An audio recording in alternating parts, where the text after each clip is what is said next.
오늘 말씀은 사도행전 16장 6절에서 10절입니다.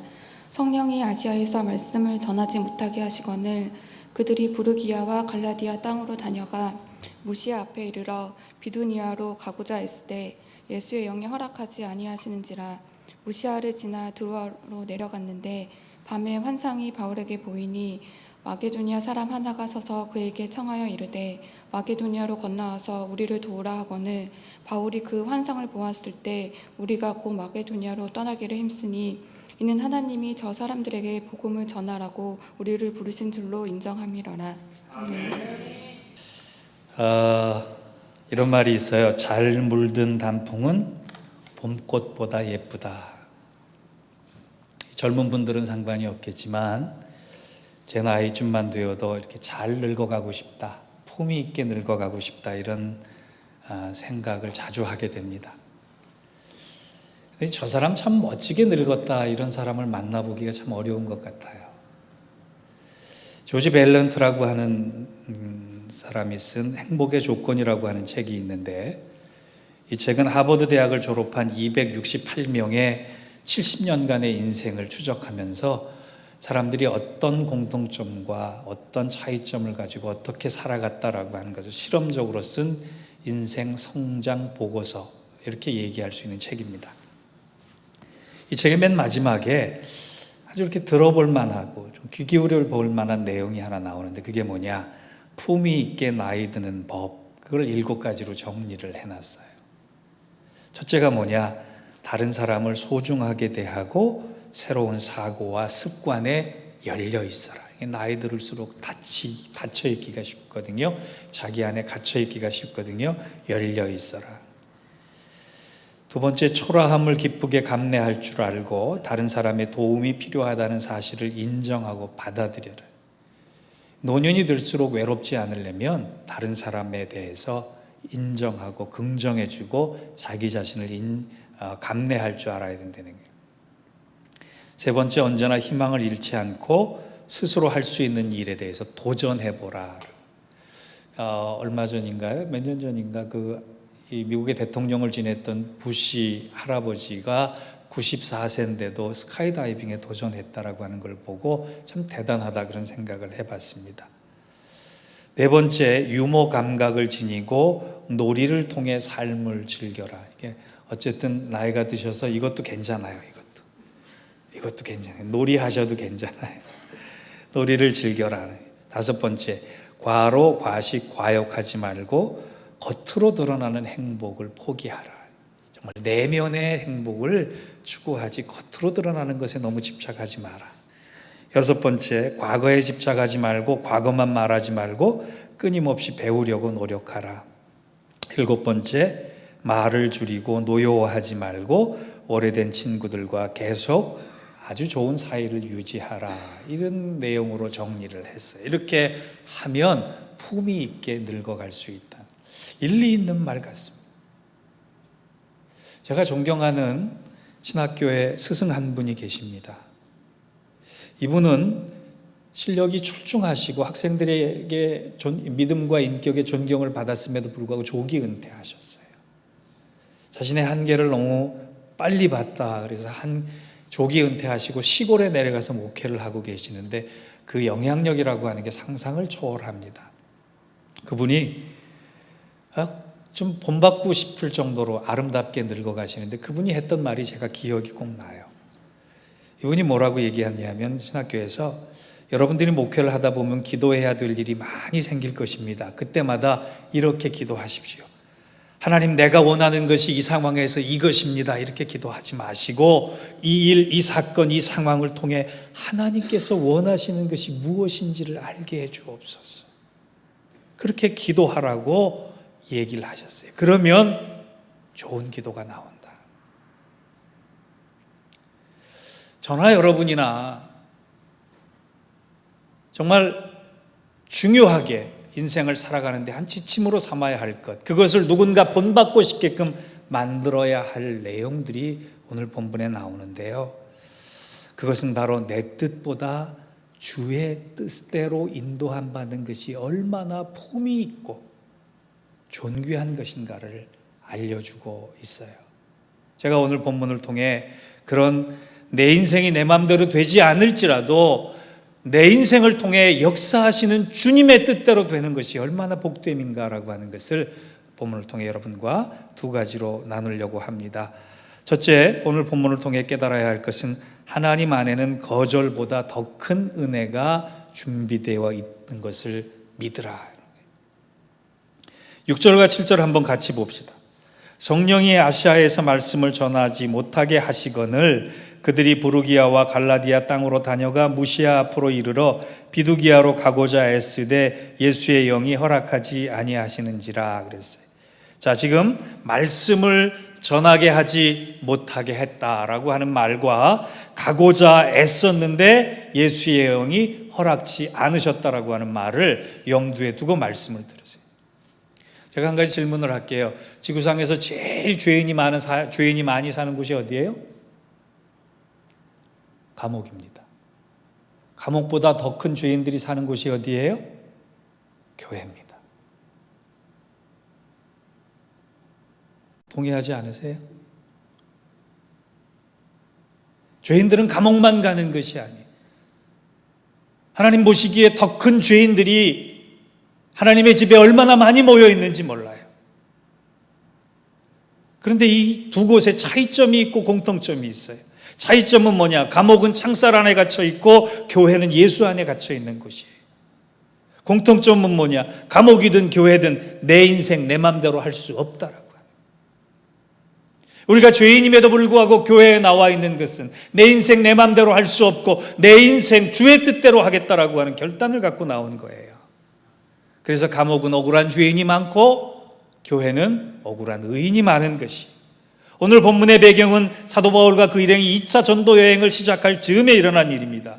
이들은 1차 선교 여행을 통해서 많은 결실을 얻었어요. 그렇기 때문에 그 결실을 확인하고 새로운 자양분을 공급하기 위해서 그 소아시아 지방에 가서 세웠던 교회들을 돌아보고 복음을 더 강렬하게 전하자라고 하는 의지를 가지고 막 출발하려고 하는데 성령께서 막으셨다는 거예요.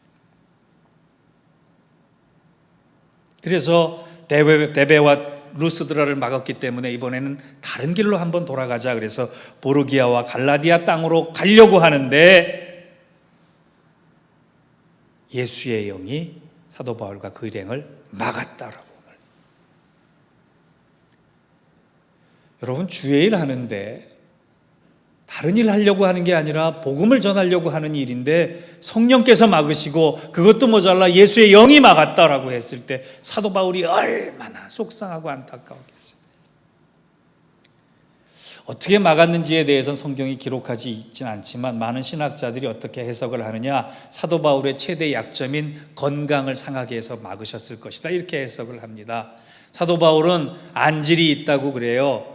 다메섹 도상에서 너무 강력한 빛을 봐서 그 이후로 눈이 나빠져서 시력이 나빠지고 항상 눈곱이 껴 있어서 잘 안 보이는데 거기다가 하나님께서 더 못 보게 하셨다라고. 앞이 안 보이니 갈 수가 있나요? 그렇게 해석하는 사람도 있고 말라리아에 걸렸을 것이다 해석하는 사람도 있어요. 열병이 나니 꼼짝할 수 없는 거예요. 또 세 번째, 그가 가지고 있었을 것이라고 추측하는 간질병이 재발이 됐을 것이다. 어찌 됐건 간에 건강의 이유든 다른 이유든 간에 주님께서 막으셨어요. 여러분 같으면 어떻게 하셨을까요? 내가 교회 봉사 열심히 하고 주의 일 열심히 하려고 하는데 뭔가 헌신하려고 하는데 하나님이 자꾸 막으시는 것 같아요. 아마 그 일에 대해서 제일 예민한 사람이 절 거예요. 뭔가 좀 해보려고 하는데 협조가 안 되는 거예요. 뭔가 좀 애쓰려고 하는데 오질 않는 거예요. 뭔가 좀 외치려고 그러는데 혼자 있는 거예요.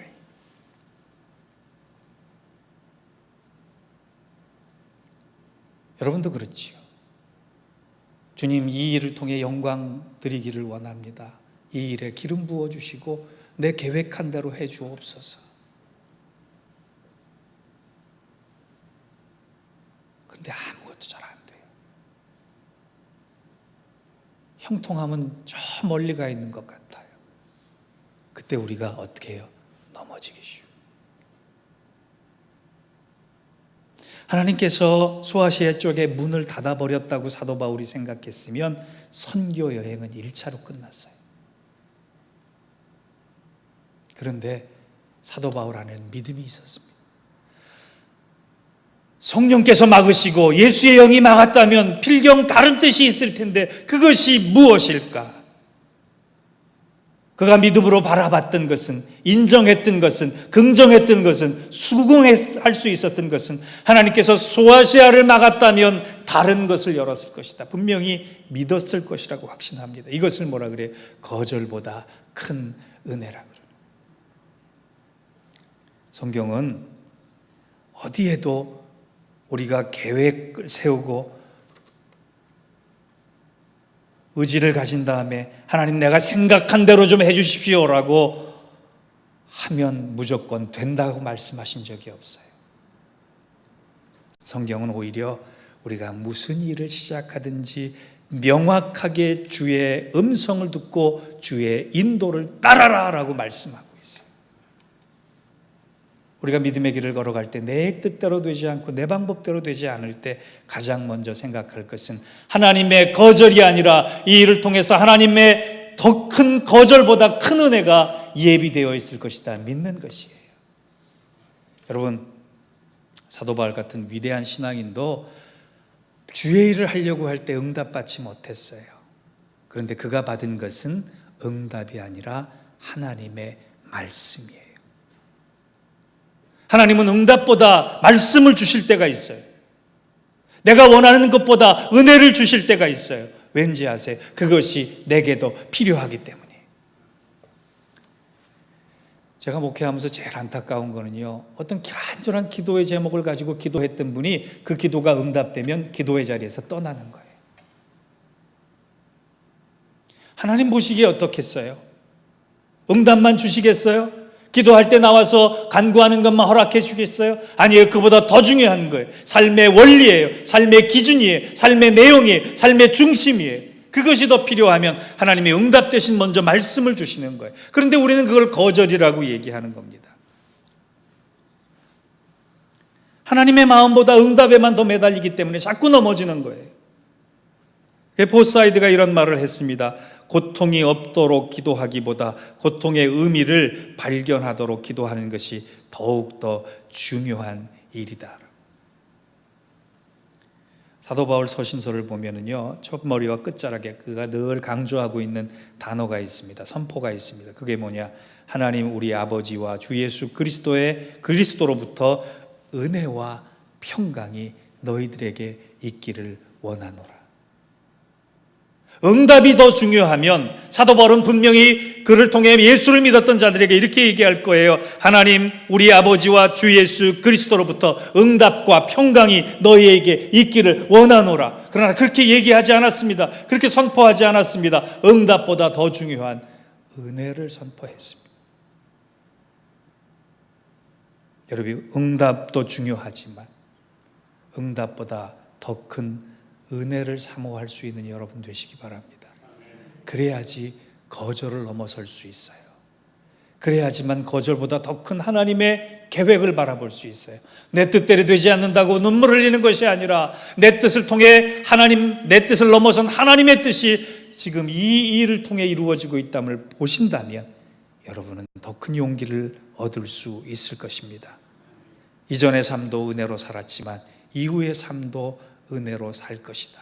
지금 간절한 기도의 제목을 가지고 기도하는 여러분, 혹 하나님이 응답보다 말씀을 주신다면, 응답보다 은혜를 주신다면 그것이 더 큰 것이구나, 그것은 나에게 반드시 있어야 할 것이구나, 그것을 통해 내가 더 중요한 하나님의 사람이 되어가는구나 믿으시고 하나님의 큰 그림 안에서 하나님의 역사를 위해 준비되고 사용되어지는 축복이 여러분의 삶 속에 있기를 주의 이름으로 축원합니다.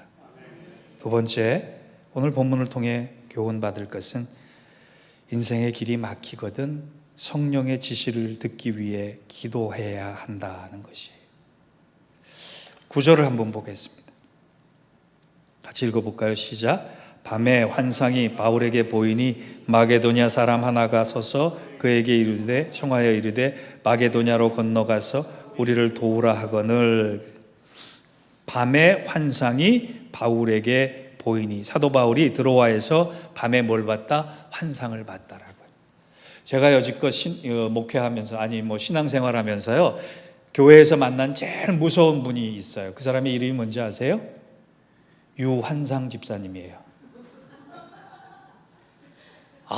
저는 이분만 보면 환상을 얘기할까 겁이 나요. 목사가 제일 무서워하는 사람이 환상 본 사람이에요. 예? 유관순이 아니고 유환상. 사도 바울이 밤에 환상을 봤다 그랬어요. 여러분, 밤에 환상을 봤다라고 하는 말은 다른 뜻이 아니라 밤에 기도했다라고요. 밤에 잠을 잤다고 했으면 꿈속에서 봤다라고 얘기했을 텐데 사도 바울은 지금 환상을 봤다 얘기야. 막혀있는 문제, 답답한 현실, 어떻게 해야 될지를 모르는 막막함 가운데 우리는 에라 모르겠다 잠잘 수 있는 사람이지만 사도 바울은 그렇지 않았어요.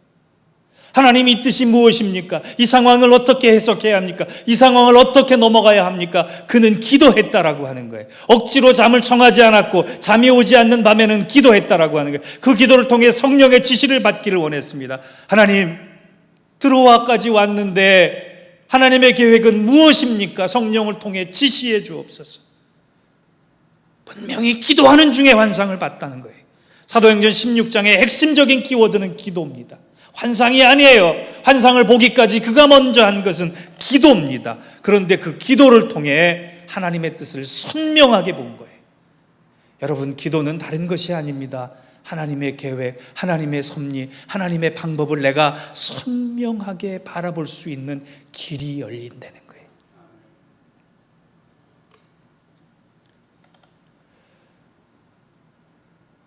제가 이 성전으로 이사 와서요 새벽에 제단을 쌓으면서 한 2번 정도 하나님이 짧지만 강한 메시지의 환상을 보여주셨어요. 저희 아내가 그걸 되게 부러워하더라고요. 환상을 볼 수 있다는 것에. 제 이름을 정환상 목사로 바꿀까 생각 중이에요. 근데 한 번은 교회에 대해서 기도를 하는데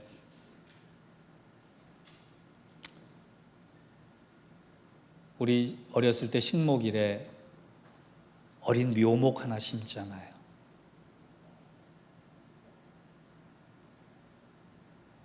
초록색 잎을 가진 묘목 하나를 하나님이 보여주셨어요. 연약한 묘목 하나가 심겨졌는데 가지가 2방향으로 뻗었는데 거기에 잎사귀 몇 개가 달려 있었어요.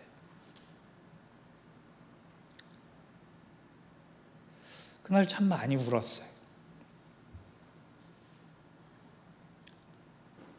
우리 교회를 보는 것 같아서 그냥 그렇게 눈물이 났어요. 아직 우리 교회가 묘목 정도의 크기밖에는 안 되는구나. 울음으로만 끝났으면 참 안타까웠을 텐데 감사했습니다. 하나님, 뿌리채 말라버린 마른 막대기가 아직 아니어서 감사합니다.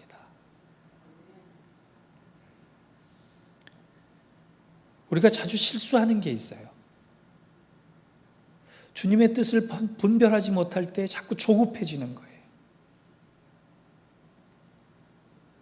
그래서 주님께 묻지도 않고 성령의 지시를 받지도 않고 내 의지대로 행하려고 하는 게 얼마나 많은지 몰라요. 내 방법대로 결정하는 게 얼마나 많은지 몰라요. 조급함으로 이루어진 주의 일은 반드시 후회가 따라옵니다. 성령의 지시를 거치지 않는 내 결단은 반드시 마음에 후회가 따라와요. 그래서 끝까지 기도해야 돼요. 여러분, 요셉의 일생은 아주 롤러코스터를 타는 것만큼 다이내믹한 사람이었어요. 한국말로 파란만장한 삶을 살았다, 그렇게 해도 과언이 아니에요. 여러분, 파란만장의 뜻이 뭔지 아세요? 제가 이렇게 물어봤더니 어떤 남선교회 집사님이 목사님, 파란만장의 뜻은 백만불이란 뜻입니다 그러더라고요. 그게 뭐냐, 이해를 할 수가 없어서 그게 무슨 뜻이냐 그랬더니 파란 게 만장이면 100만 불이 돼요. 그래서 그게 뭔 뜻인가 생각했더니 요셉이 파란만장한 삶을 산 건 요셉이 100만 불을 모으기 위해서 그토록 애썼다고. 머리도 좋아 참 하여간. 그래서 남선교회 회장님, 남선교회 구호를 이제 바꿔야 돼. 파란 이를 만장 먹으자.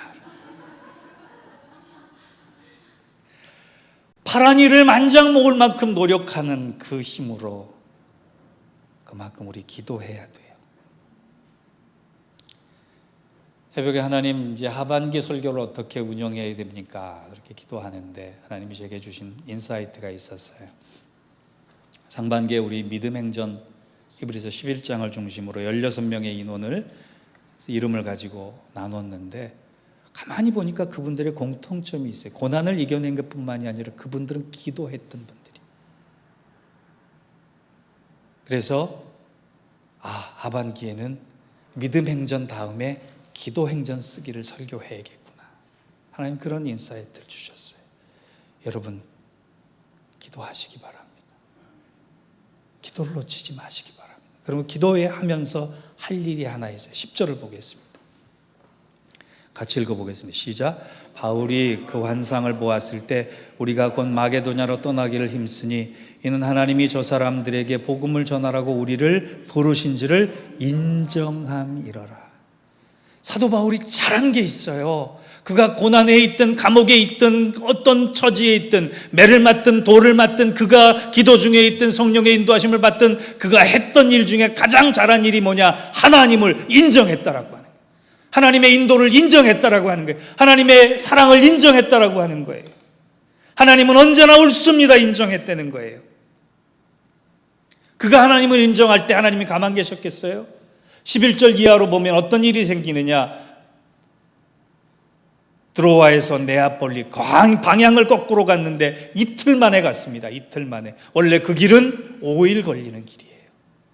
하나님은 수단과 방법을 가리지 않고 하나님을 인정하는 자에게, 성령의 지시대로 움직이는 자에게 놀랄만한 기적을 행하신다는 겁니다. 여러분 오늘 연휴에 다른 것 가지고 하지 마시고 오늘 말씀을 듣고 여러분 가슴 속에 기도의 불덩이, 성령의 불덩이, 은혜의 불덩이 하나 안고 돌아가셔서 그 기도를 통해 거절보다 더 큰 은혜의 주인공이 될 수 있는 큰 축복을 누리는 저와 여러분 우리 교회 되기를 주의 이름으로 축원합니다. 기도하겠습니다. 하나님 아버지 간절한 기도드립니다. 온전한 순종 있게 하시고 그 순종 다음에 놀라운 기적이 우리의 삶 가운데 있게 하여 주옵소서. 예수님의 이름으로 기도하옵나이다. 아멘.